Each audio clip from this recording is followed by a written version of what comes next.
Assalamualaikum. Buat para suami yang isteri-isteri mereka keras kepala, semoga anda sentiasa dirahmati Allah. Anda tidak perlu lagi tersiksa dengan sikap isteri. Dalam video ini, kami ingin kongsikan satu cara bagi melembutkan hati isteri dan supaya isteri mendengar kata. Cara ini tak memerlukan biaya yang besar. Dan yang paling penting, dengan cara ini, anda tak perlu lagi pening atau pusing dengan sikap isteri yang tegas pendiriannya. Tapi sebelum itu, jangan lupa subscribe dan aktifkan loceng notifikasi supaya anda dapat terus memanfaatkan setiap masalah yang anda hadapi. Okey, sekarang sebelum kita pergi kepada caranya, bagaimana sikap kita seharusnya terhadap masalah ini? Fahami bahawa ujian ini adalah dari Allah. Setiap orang ada kelemahan dan kekurangannya. Isteri anda, walau siapa pun dia, adalah ujian dari Allah untuk anda. Sebagai seorang Muslim, kita perlu redha dengan ketentuan ini. Kita perlu terima ujian ini dengan sepenuh keyakinan bahawa Allah Maha Tahu apa yang terbaik bagi kita. Walaupun apa yang berlaku itu adalah sesuatu yang tidak kita sukai, di sebaliknya ada banyak kebaikan untuk kita. Jadi, bila kita berdepan dengan masalah, perbanyakkanlah istighfar. Mohonlah keampunan Allah sebagaimana yang telah Allah pesankan di dalam Al-Quran di surah An-Nisa di ayat yang ke-79. Terjemahannya begini: keburukan apa pun yang menimpamu, itu daripada kesalahan dirimu sendiri. Seharusnya seorang isteri itu mentaati suami. Tetapi bila sebaliknya berlaku, itu adalah keburukan bagi suami. Dan masalah ini diundang oleh dosa-dosa lalu yang telah kita lakukan sama ada secara sedar ataupun tidak. Selain itu, kita perlu bersabar dengan ujian ini serta yakin bahawa di sebalik ujian ini pasti ada hikmahnya. Walaupun yang menimpa kita itu adalah kesusahan, Allah Maha Baik dan Allah tak pernah menzalimi hamba-Nya. Makanya kita perlu selalu bersangka baik dengan Allah dan syukuri ujian ini kerana di luar sana tu, ada ramai lagi orang yang diuji dengan ujian yang lebih berat dari kita.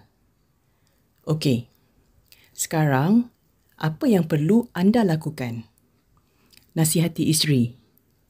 Bila isteri tak menurut kata, itu tandanya dia memerlukan bimbingan dari suaminya. Jadi, maafkanlah dia dan bantulah dia untuk lebih memahami peranannya. Jangan marah-marah atau tengking-tengking, atau maki hamun isteri, atau mengasari isteri secara fizikal. It just doesn't work this way. Cara itu tidak akan berkesan.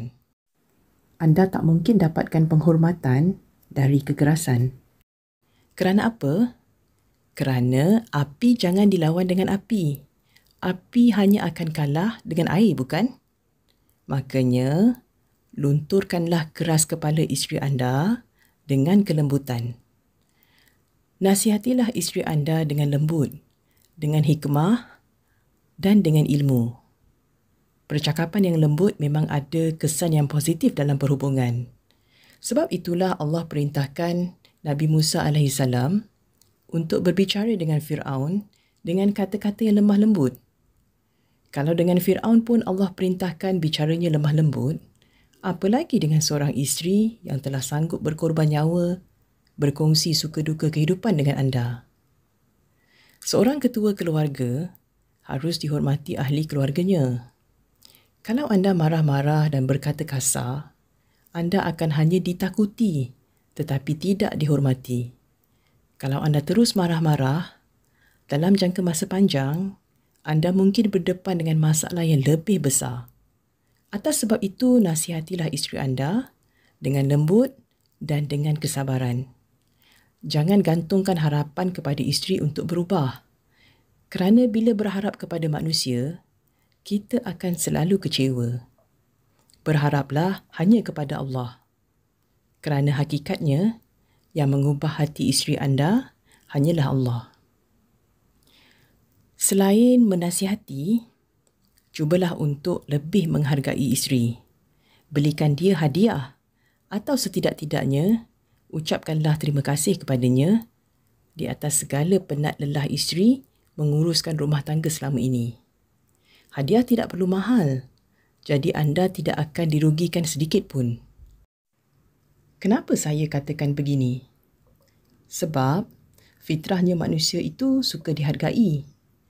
Kalau seseorang menghadiahkan anda dengan sesuatu yang anda suka, kemudian dia minta anda tolong lakukan sesuatu untuknya, pasti anda akan dengan senang hati menolong dia, bukan?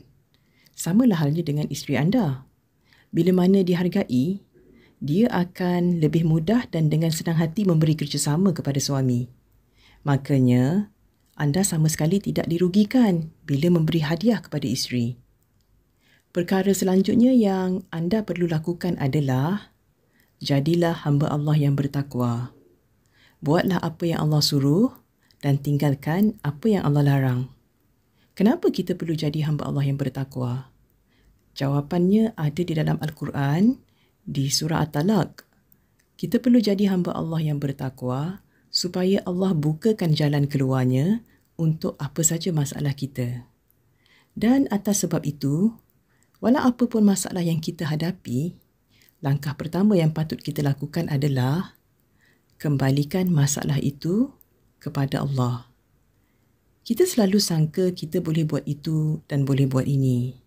Hakikatnya, kita adalah hamba Allah yang lemah. Kita hanya boleh melakukan sesuatu itu dengan pertolongan Allah. Makanya, serahkan masalah anda kepada Allah. Selagi mana anda memohon dan mengharapkan pertolongan hanya dari Allah, akan selalu ada harapan walau seburuk mana pun keadaan. Sekian dulu video kali ini. Mohon maaf atas barang kekurangan dan kelemahan. Video ini sekadar berbagi pandangan, tanpa niat untuk menegur atau menggurui sesiapa. Terima kasih atas perhatian dan sokongannya. Assalamualaikum.